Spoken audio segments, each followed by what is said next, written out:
Quero pregar nessa manhã. Alguém quer ouvir uma palavra de direção? Eu preciso de você comigo, até porque a palavra de hoje, a gente vai sorrir enquanto a faca entra, se é que alguém me entende. Tem algum incendiário comigo aqui nessa manhã? Cadê os incendiários? Eu preciso de você mais do que nunca. Nesses últimos dias algo gerou uma revolta santa em mim. A gente viu mais um caso de um escândalo numa igreja evangélica brasileira, no sul da Flórida. Eu não estou aqui para apontar pecado de ninguém. A gente está aqui para apontar o caminho. Alguém pode dizer amém por isso? Mas me gera uma revolta o fato de não termos temor a ponto de assumirmos: eu errei e eu não tenho condições de liderar essa comunidade de fé, eu preciso de ajuda, eu preciso de socorro. E o problema é que quando isso não é exposto para que haja tratamento, é exposto para que haja vergonha.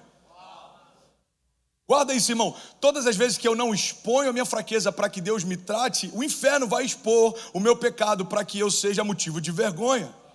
É você que escolhe qual tipo de exposição você prefere. A Bíblia diz que nada fica oculto.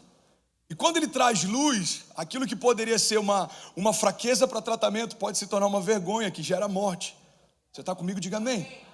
Mas eu não quero falar sobre isso hoje. Eu quero falar sobre algo que me faz pensar quando eu vejo algo como isso acontecendo. A gente não pode confundir, e esse é o tema da mensagem de hoje. A gente está confundindo algumas coisas. Fala para quem está do seu lado, a gente está confundindo algumas coisas. A gente não pode confundir crescimento do número das igrejas evangélicas com expansão do reino de Deus. A gente não pode confundir o aumento do número de cadeiras cheias num culto com a expansão do reino de Deus. Irmão, guarda isso em nome de Jesus. Uma igreja que não está pautada na sã doutrina, uma igreja que não tem temor e tremor, uma igreja que esqueceu o motivo pelo qual está de pé, o crescimento dela é um desserviço ao evangelho. A verdade é que uma igreja que não tem Jesus como uma base fundamental, a sã doutrina, irmão, quanto mais ela cresce, maior é o estrago que ela faz. Alguns dizem, cara, pastorear na América é fácil. Não, não é. É mais fácil pastorear em lugares que ninguém nunca ouviu falar do que pastorear em lugares onde pessoas não querem mais ouvir. Eu quero pregar nessa manhã. Alguém está comigo? Um coração fechado é muito mais difícil de ser alcançado do que um coração que um dia já se abriu, mas por conta de alguma decepção se fechou. Você sabe quem é Jesus? Não, nunca ouvi falar, então deixa eu te apresentar. Você sabe quem é Jesus? Ih, irmão, não vem com essa história, o último que falou disso para mim. Mas a gente tem que trazer luz, e é isso que eu quero fazer nessa manhã, porque eu quero encorajar você, abençoar você, inspirar você e até motivar você. Mas eu preciso estabelecer bases e fundamentos da fé para que a gente se mova debaixo de um entendimento e para que a gente cresça como uma igreja saudável. Não tem nada pior do que um tolo motivado. A luz da palavra traz clareza e entendimento dos motivos pelos quais a gente faz o que faz. Declaro com autoridade, diga, eu estou aqui por Jesus, por mais ninguém. Diga, só Ele pode mudar a minha história. O sangue dele é capaz de curar toda enfermidade. Diga aí, o nome dele é a luz que dissipa as trevas. Existem bases fundamentais que a gente precisa entender.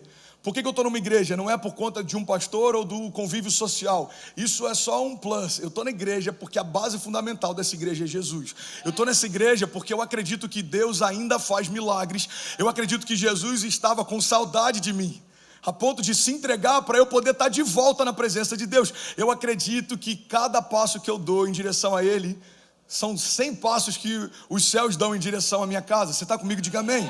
Essas são as bases fundamentais.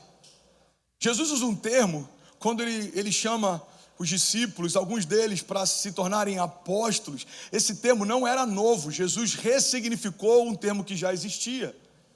Na cultura romana, o Império Romano estabelecia apóstolos para irem antes do Império chegar em cidades e desconstruírem a cultura local. Irmão, olha para mim, não se distrai, pelo amor de Deus. Essa palavra pode mudar a tua cosmovisão e pode despertar algo dentro de você. Você está comigo? Então, antes de enviar o Império, eles enviavam apóstolos. Qual que era a função do apóstolo? Era desconstruir a cultura local e começar a implantar alguns princípios e fundamentos da cultura de Roma. Então, quando o Império Romano chegava, esse governo, ele era menos traumático. Por quê? Porque já estava impregnado alguns princípios e culturas daquele império. Quando Jesus usa o termo apóstolos, o que ele está dizendo basicamente é: vocês vão começar a estabelecer princípios e fundamentos do meu reino, mas antes vocês precisam desconstruir princípios e fundamentos do reino das trevas. O problema é quando a gente acha que Jesus vai construir por cima de ruínas antigas. Jesus não quer melhorar a igreja. A gente não precisa de uma melhora, a gente precisa nascer de novo. Jesus não quer fazer um update, Jesus quer resetar, formatar e instalar um novo sistema operacional. Uma igreja melhorada é um desserviço ao evangelho. Um cristão, e eu boto entre aspas, melhorado, é um desserviço ao evangelho. Por quê? Porque ele nada mais é do que alguém com uma moral renovada, que não fala mais palavrões, ou pelo menos não publicamente. Então, essa versão melhorada não aponta para uma transformação, aponta para uma adaptação.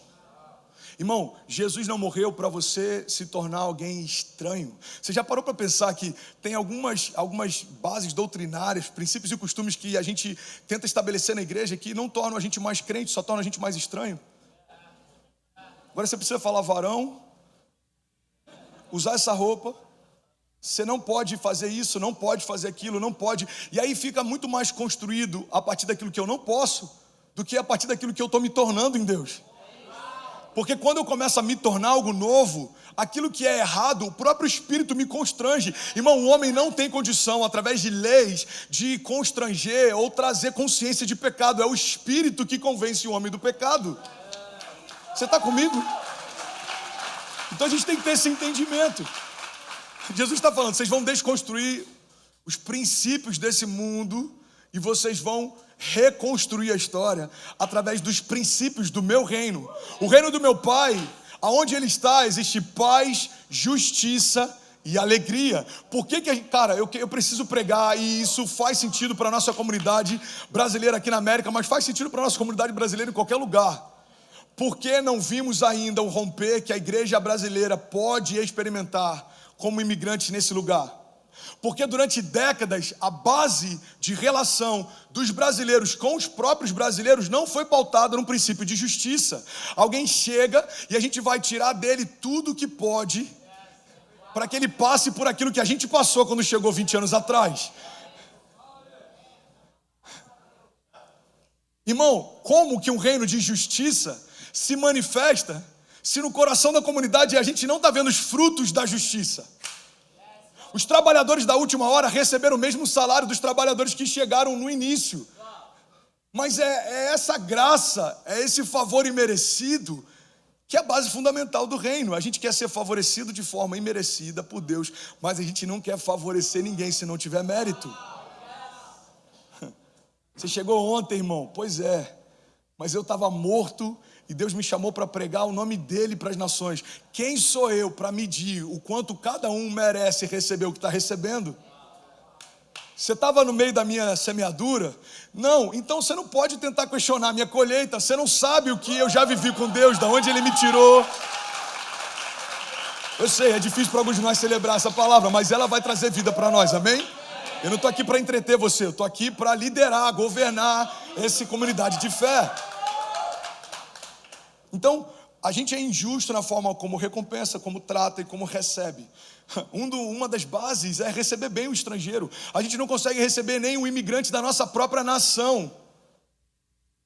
Quantas pessoas tiveram que ser deportadas porque estavam começando uma história e algum outro comerciante, por incômodo, por ser um concorrente, fez uma denúncia anônima? Irmão, não dá para você achar que vai usufruir de frutos de prosperidade se você tem uma mentalidade caída.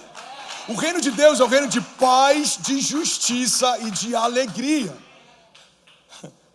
Olha o que a palavra de Deus diz: a paz que eu vos dou, eu não dou como o mundo dá. Então essa paz que o Evangelho está falando, não é uma paz que a gente tem quando tudo vai bem, as contas estão pagas, as crianças estão bem, está tudo certo, agora eu consigo dormir em paz. Não, a paz que excede o entendimento, ela se manifesta quando não faria sentido eu conseguir ter paz.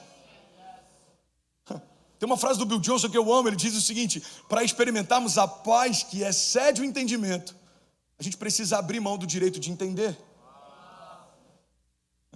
Vou falar desse lado aqui, ó. Para experimentarmos a paz que excede o entendimento, a gente vai ter que abrir mão do direito de entender. Irmão, eu não estou entendendo nada. Pois é, continua. Deus falou para fazer, faça. Ele falou para parar? Não, então não para. Irmão, a matemática do reino é simples. O que ele te falou para fazer, faça. Se ele não te pediu para parar, não pare. Não é lá, não é? Você vai construir um negócio gigante por um tempo que você nunca viu. Uma tal de chuva. É como se Deus falasse. Eu fui no restaurante japonês lá em Forte. A gente está com a igreja em Fort Lauderdale. Alguém pode celebrar a expansão de tudo que Deus está fazendo. E tem um japonês do lado que o nome dele é quase profético, Fat Boy. Alguém já entendeu aqui a piada, Fat Boy. E aí, lá nesse restaurante tem um prato muito bom, cara, que o nome é Bling Bling.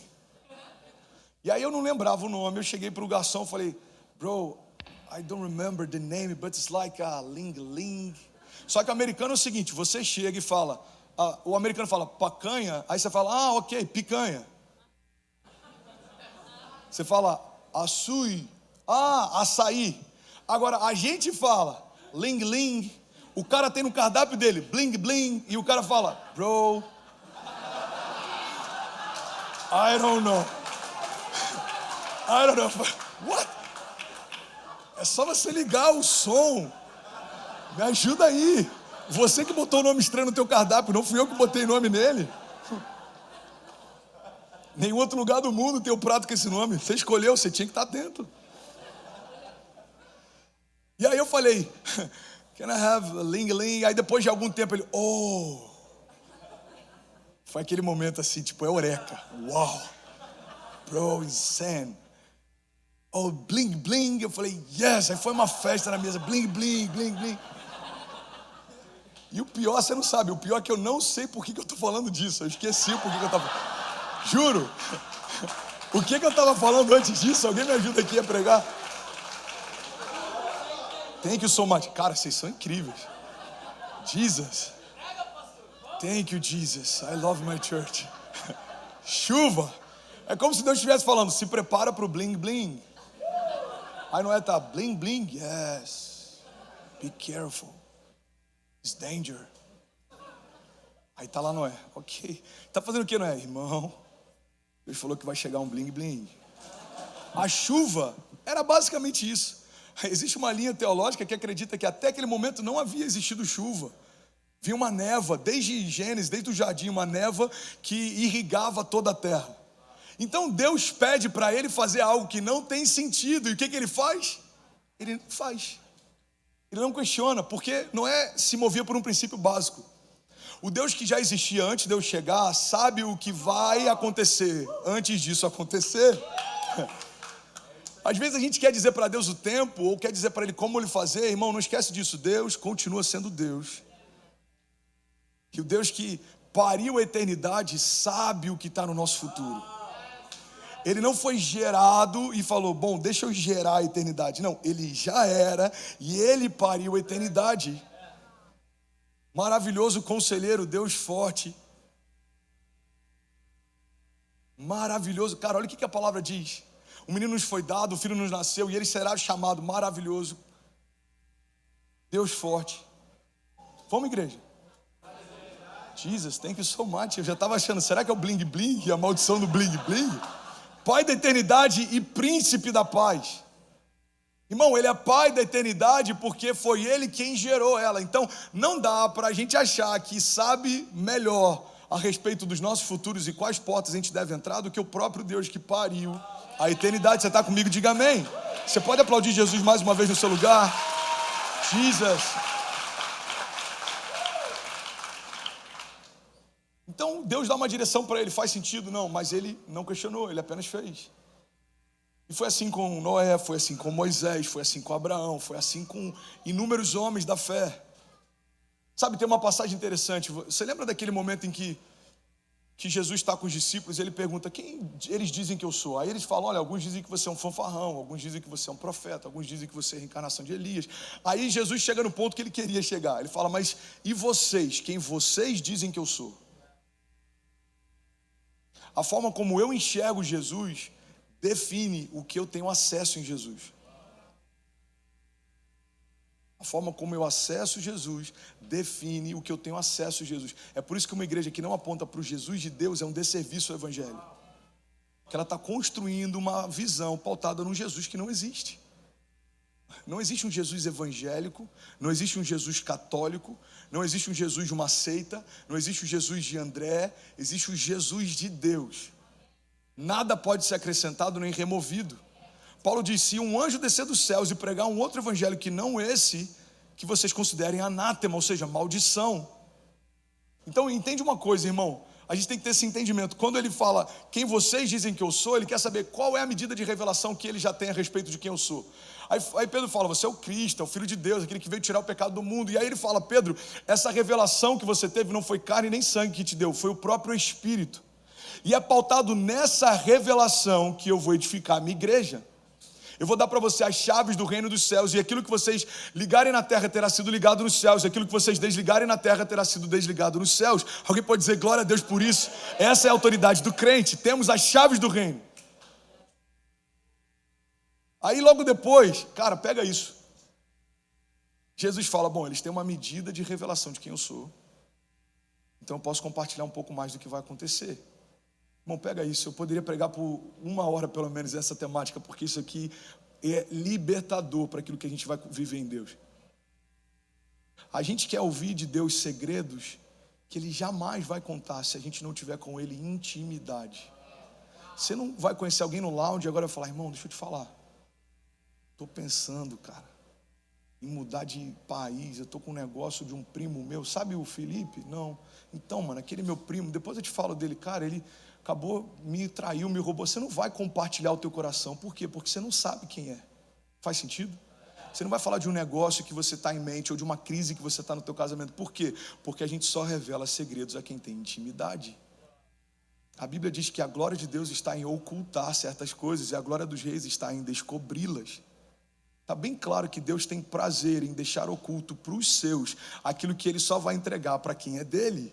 É por isso que ele pregava em parábolas, e em alguns momentos era para facilitar o entendimento, e para outros era para dificultar. Os discípulos um dia chegaram a perguntar: mestre, por que você prega em parábolas? Nem todo mundo está entendendo. Ele está dizendo: eu estou pregando, é justamente para alguns não entenderem, porque tem alguns que tendo ouvidos não ouvem, tendo olhos não veem, tendo corações não entendem aquilo que eu estou liberando. Mas esse segredo eu tenho para os meus. Em outro momento ele diz: olha, não chamo mais de escravos, mas de amigos, porque aos amigos se revelam segredos. Você está comigo ainda? Diga amém. Então é isso que está acontecendo nesse momento. Jesus vê que eles têm uma medida de revelação de quem Jesus é, e aí ele fala: cara, quer saber? Eu vou compartilhar um pouco mais do que vai acontecer. Eles estão prontos para isso. Deus só não vai te revelar aquilo que você precisa se você não estiver pronto para ouvir aquilo que Ele quer falar. Tem muita gente reclamando que Deus parou de falar. Deus não parou de falar. Talvez você que não está buscando mais intimidade e uma medida de revelação do que Ele pode te falar. É sempre falta de maturidade, nunca é falta de desejo de Deus de comunicar. Irmão, qual é a lógica de um Deus que preparou para você um caminho, não dá para você direções de como caminhar? Às vezes é a gente que não está buscando as respostas certas na pessoa certa. Você está comigo? Amém. Ele fala: ok, eu acho que eles têm uma boa medida de revelação de quem eu sou. Eu vou compartilhar o próximo passo. Pega isso, irmão. Aí ele começa a falar sobre o que vai acontecer. Olha, nos próximos dias eu vou ser entregue, traído e morto. Aí Pedro se levanta e fala: de forma alguma isso vai acontecer. Aquele cara que acabou de ter uma revelação espiritual falou: de forma alguma isso vai acontecer. Sabe qual foi a resposta de Jesus? Para trás de mim, Satanás. Irmão, o que Pedro fez, ele fez por zelo. E Deus me deu essa chave alguns anos atrás. Eu quero compartilhar com você. Se você quiser, pega e guarda isso para a tua jornada de fé. Quem não entende o propósito, defende o engano. Eu vou falar de novo, guarda isso. Quem não entende o propósito, defende o engano. Pedro não tinha entendido ainda que a morte de Jesus era a alegria da criação. Quando ele está dizendo: você não vai morrer, ele está dizendo: a redenção não vai acontecer, os novos começos não vão se manifestar, os nossos pecados não vão ser perdoados. É basicamente isso que ele está dizendo. Por isso que Jesus diz: para trás de mim, Satanás. Você sabe por quê, irmão? Pega isso. Porque o suposto zelo de Pedro era convidativo. E se Jesus vacilasse em um momento, o cuidado de Pedro abortaria a sua missão. Eu preguei algum tempo atrás: cuidado com quem respeita demais os seus limites. Eu compartilhei hoje mais cedo no Instagram. A gente tem que ter cuidado com pessoas que concordam com a nossa dor. Se Jesus fosse vitimista, ele ia falar: Pedro, quer saber, mano? Verdade, você me ajuda, você me cobre, vocês me protegem, vocês estão comigo.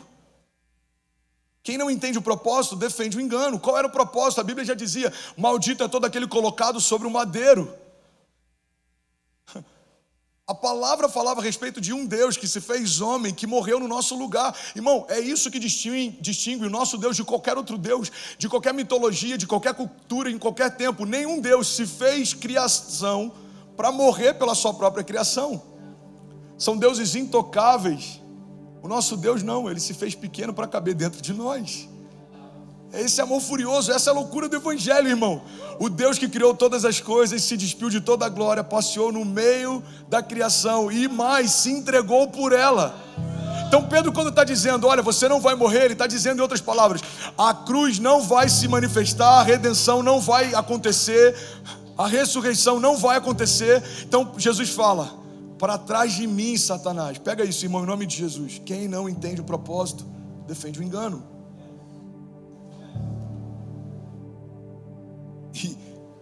Jesus, eu só tenho 3 minutos, mas eu queria começar a pregar agora sobre engano, sobre confusão. Eu juro, tá aqui, ó. Primeira chave da mensagem de hoje: confundimos o Deus do impossível com o Deus das coisas difíceis. Eu quero falar sobre confusão. O inferno está mais interessado em confundir você do que em matar você. Porque se você é crente em Jesus e morreu, você está salvo. Se você está confuso, você pode, no meio da jornada, abrir mão da tua santidade, do teu propósito, da tua família, da tua alegria, da tua jornada. Se ele mata você quando você está salvo, ele perdeu mais um crente salvo. Mas se ele confunde você enquanto você está vivo, ele pode transformar a tua jornada no inferno. Irmão, olha para mim. Estamos na era da tecnologia, estamos na era da informação, e nunca houve tanta confusão como no nosso tempo. Alguns estudiosos dizem que uma criança de 7 anos, alguns anos atrás, agora já mudou isso, uma criança de 7 anos já tinha mais conhecimento do que o imperador romano no auge do Império Romano. A gente tem acesso a qualquer informação, a qualquer tempo. Tem um cara pregando em Little Haiti, em Miami. Tem gente na Bélgica, Bolívia, Angola, El Salvador, Eslovênia, Arábia Saudita recebendo essa palavra. Então estamos hiperconectados, temos muita informação, temos um excesso de comunicação, mas se nos falta revelação, não temos nada. E é por isso que a maior crise hoje é em relação à nossa identidade. Você nasce, o seu gênero, ele é palpável. Me desculpa aqui o que eu vou falar, e com a liberdade que eu vou falar, mas o seu gênero é palpável. Você consegue tocá-lo e saber a diferença entre feminino e masculino. Alguém está entendendo isso? Ok. Ele é palpável. Se você entende que quer ter uma outra orientação sexual, a sua liberdade te dá acesso a isso. É a sua vida. Você faz o que você quiser. Mas não vem dizer para os nossos filhos, a partir de uma agenda de confusão, que eles não são binários. Eles têm um sexo, está bem definido, é palpável, é visível. Agora, se eles quiserem ter uma outra orientação sexual, é a liberdade deles, é o livre-arbítrio. A Bíblia e o Evangelho defendem isso. É por isso que a igreja perdeu acesso ao coração do mundo, porque a gente quer de impor aquilo que deve ser uma escolha. Irmão, se Deus quisesse a criação por imposição e não por escolha, Ele teria destruído o inferno e a serpente. Porque qual é o sentido de uma criação que me ama e só quer a mim, se não tem nenhuma outra opção? Pega isso, irmão.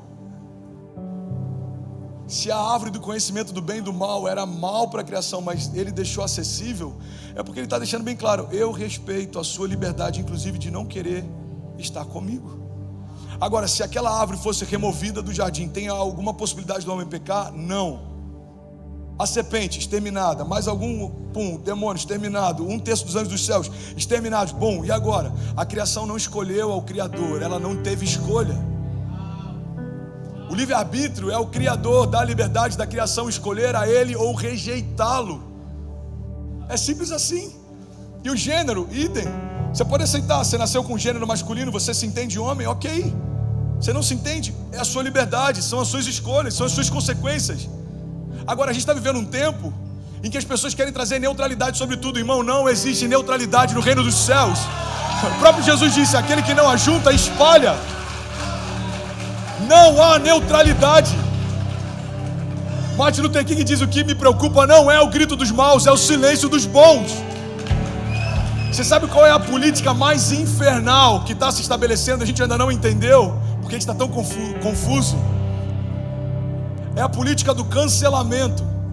E eu sou ousado de falar isso, porque se você ver minhas redes sociais, tem 1.300.000 pessoas lá só no Insta, mas tem algumas porções de pessoas que criam cultura na nossa geração e no nosso país. De todas as classes, de todos os tipos de atletas, a pessoas que estão diretamente ligadas à arte, à política, à economia. Então entende isso. Eu estou deixando claro que eu não estou aqui para defender reputação, eu estou aqui para defender o Evangelho. Pega isso, irmão. Desculpa pelo cuspe. Estou vacinado, tudo certo. Vamos lá. Pega isso é muito poderoso.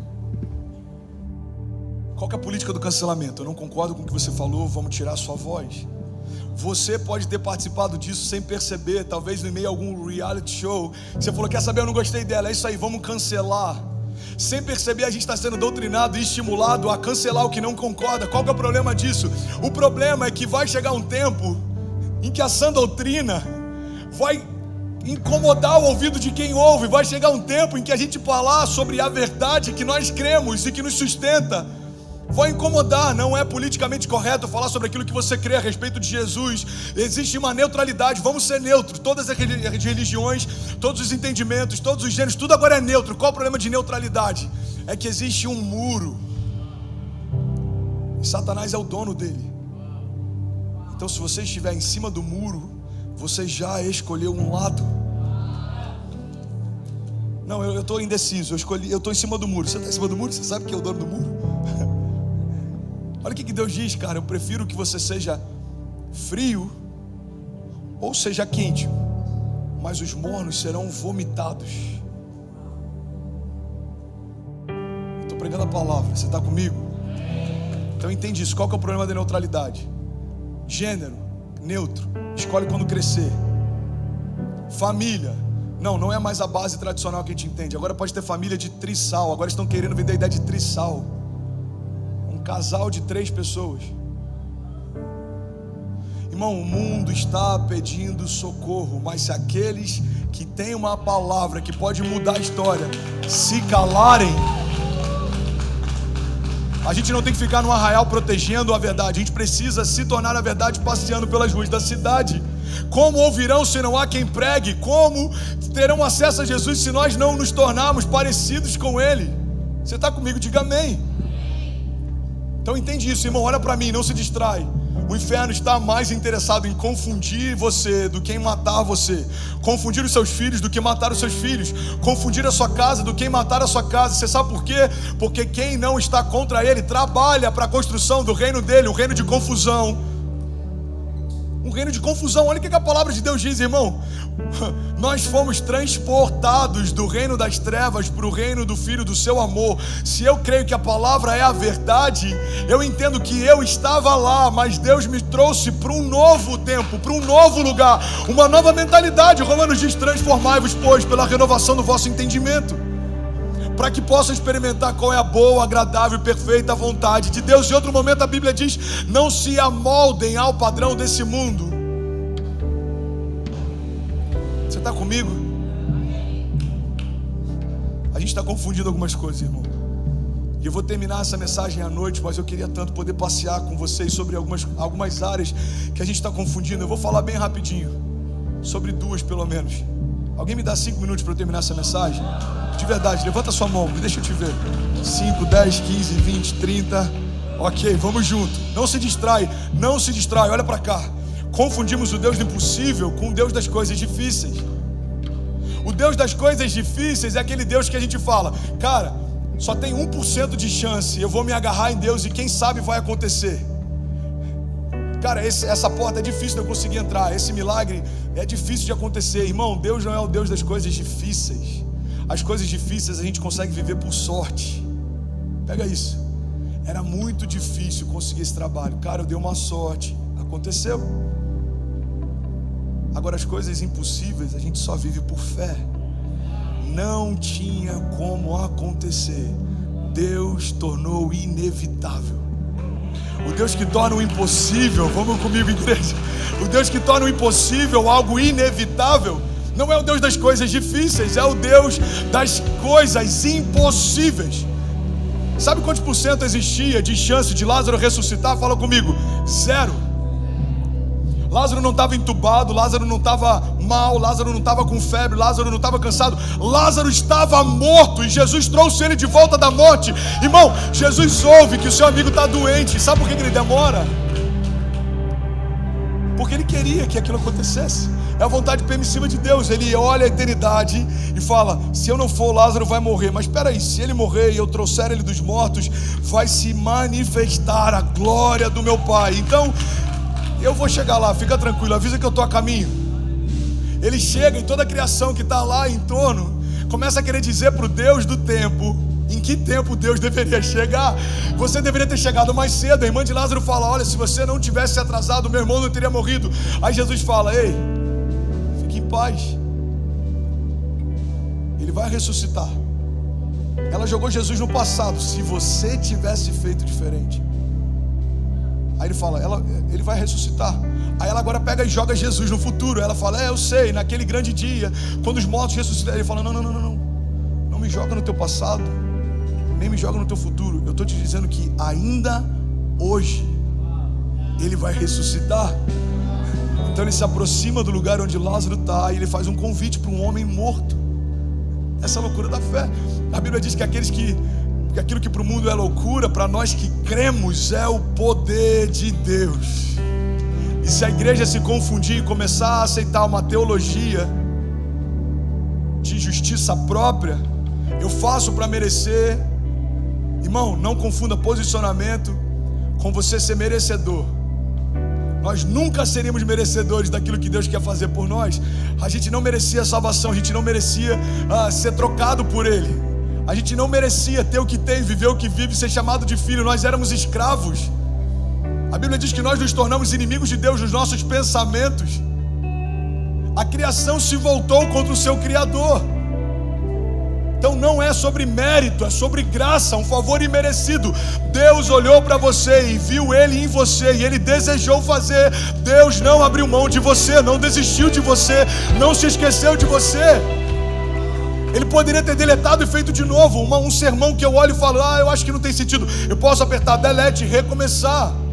Um negócio que você começa e quebra, você vai abrir mão dele, vai recomeçar. Quantas pessoas têm aberto mão de relacionamentos, casamentos, ministérios, alianças? Deus poderia ter olhado e falado, quer saber, eu só fiz 2, os 2 deram errado, eu vou fazer de novo. Eu só fiz 2. Na ótica natural ele só tinha feito 2, mas na ótica espiritual ele já tinha visto cada um de nós. Chamava pelo nome e conhecia cada um de nós antes da gente ser formado. Eu creio que ele já viu o rosto de Ceci gerações antes dela nascer. Ele já viu o rosto de Benício, ele já viu o meu rosto, o seu, da sua família, dos seus pais. E aí quando ele olha isso, ele fala, não dá para abrir mão de algo que eu já amo. Você está comigo? Eu não vou deletar, eu já tenho amor por eles e não dá para abrir mão. Eu não abro mão deles. Então Jesus chega diante de Lázaro morto. Fala isso comigo, diga morto. Para a ciência, impossível. Para os homens daquela época, impossível. Para cada um de nós hoje, impossível. Para um corpo que já fedia, impossível. Para uma matéria decomposta, impossível. Para a química, impossível. Para a física, impossível. Para Jesus, inevitável. A vida fez um convite em meio a um cenário de morte. E sabe o que aconteceu? Convite aceito. A palavra de vida invade a morte e fala: eu quero de volta quem é meu. Lázaro sai. Só que a Bíblia diz que quando ele sai, ele ainda está atado. Pega isso, irmão. Tem muita gente que já experimentou o novo nascimento, mas ainda não permitiu que Deus removesse algumas talas emocionais. Lázaro está agora vivo, ressuscitou, mas ele ainda está preso. É possível nascer de novo e ainda estar preso. Se a gente não permitir que Deus seja, além do nosso Salvador, o nosso Senhor, aquele que muda as vestes, muda a mentalidade, aquele que muda a nossa jornada, muda o nosso coração. Ele fala: ei, tira dele as talas, tira dele as amarras. Irmão, guarda isso em nome de Jesus. O que o Evangelho tem para nós não é só um novo começo, é caminhar debaixo de uma nova mentalidade. A Bíblia diz que nós temos a mentalidade de Cristo. Nós temos dentro de nós o mesmo Espírito que ressuscitou Jesus Cristo dos mortos. É uma nova natureza, é um novo DNA, é uma nova essência, é um novo nome, é uma nova história. Então não se confunda, o Deus das coisas difíceis pode ser qualquer Deus, mas o Deus do impossível é só Yeshua. O Deus que chama os mortos de volta à vida, o Deus que abre o mar para a gente passar. Você crê nisso? Diga: eu creio. Eu creio no Deus do impossível. Hoje à noite eu vou falar um pouco mais sobre algumas confusões que a gente faz. A gente confunde o Deus de aliança com Deus de parceria.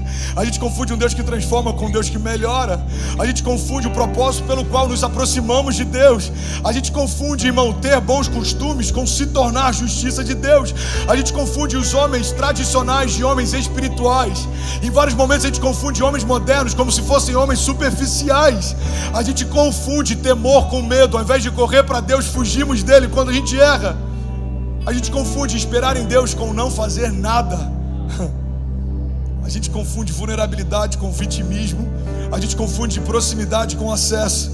A gente está confundindo aquilo que tem valor com aquilo que tem preço. Mas eu quero declarar em nome de Jesus nessa manhã: nós não seremos confundidos. O Espírito de revelação trazendo sobre você pleno entendimento e conhecimento da glória que Deus reservou para você.